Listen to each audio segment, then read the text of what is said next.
I don't remember the exact day my marriage started to break down. There wasn't a big bang, no single catastrophic event. It was more like a slow, creeping frost that settles over everything. I just remember the silence.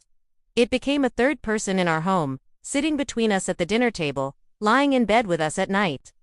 Ron and I had been married for years, 15 to be exact. We were never a dramatic couple. We didn't have those explosive, movie-style fights. We never screamed or threw things. We were the kind of couple that our friends and family looked at and called strong. They saw our quiet endurance as a virtue, a testament to our commitment. But that was the problem, wasn't it? We endured quietly, separately, until there was nothing left but the quiet itself. It started subtly. Somewhere along the way, Ron stopped looking at me when I spoke.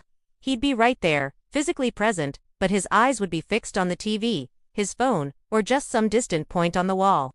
He would nod, a slight, almost imperceptible motion, but I knew his mind was a million miles away. I could feel the vacancy in his gaze.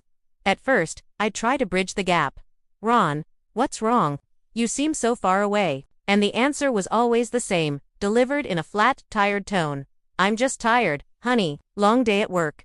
It became his standard reply, a conversational dead end that left me with nowhere to go. The physical distance followed the emotional one. I'd reach for his hand in the car, and he'd pull it away to adjust the radio. I'd try to hug him when he got home from work, and he'd give me a stiff one-armed pat on the back before moving past me.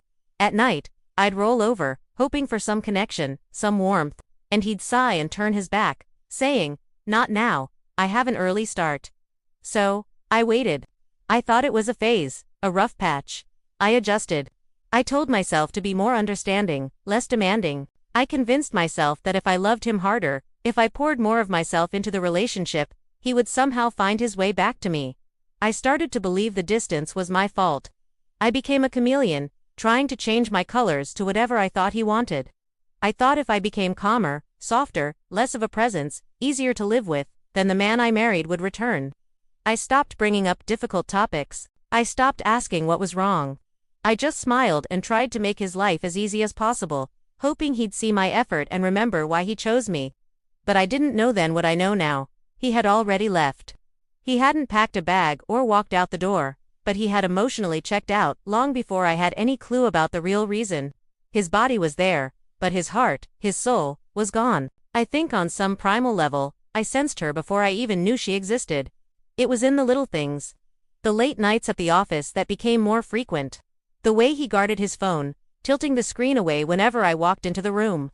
It was the sudden bursts of happiness he'd have, a light in his eyes that had nothing to do with me or our life together. He'd laugh at a text message, and when I'd ask what was funny, he'd just shrug and say, "Oh, just a dumb meme from a coworker." The final piece of the puzzle clicked into place one evening.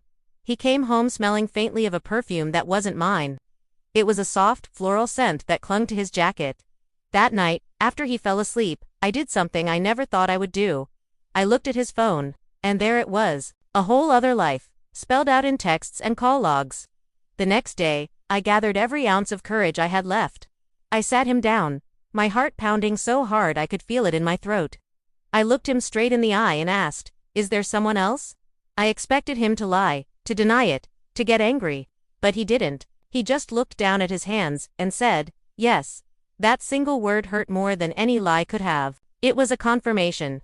It meant he had already considered our marriage, our history, our future, and decided I wasn't worth fighting for. The decision had been made without me. Her name was Georgia. Learning her name felt like a physical blow. It made her real.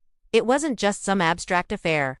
It was a person, with a name, a face, a life that had intertwined with my husband's. What hurts the most, even now, isn't that he fell in love with someone else.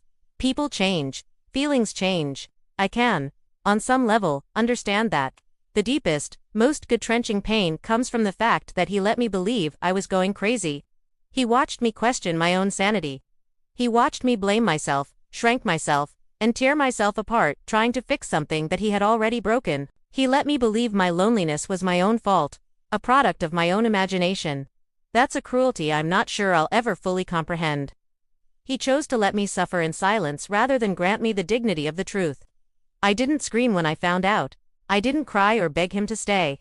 I think I had used up all my tears in the months leading up to that moment, crying silently in the shower or in the car. When he confirmed it, I just felt something inside me go cold and shut down. It was the last flicker of hope.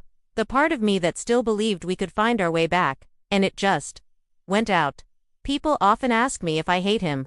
The honest answer is no. Hate is such an active, fiery emotion, and what I feel is more of a profound emptiness. I don't hate him. I grieve him.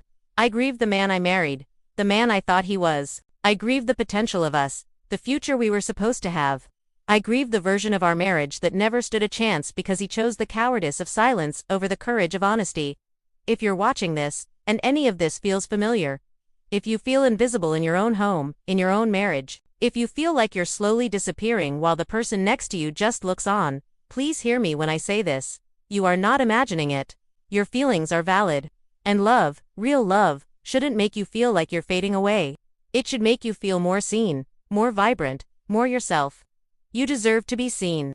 You deserve honesty. And most of all, you deserve a love that doesn't require you to become a ghost in your own life. Thank you for listening to my story. If this resonated with you, please consider subscribing.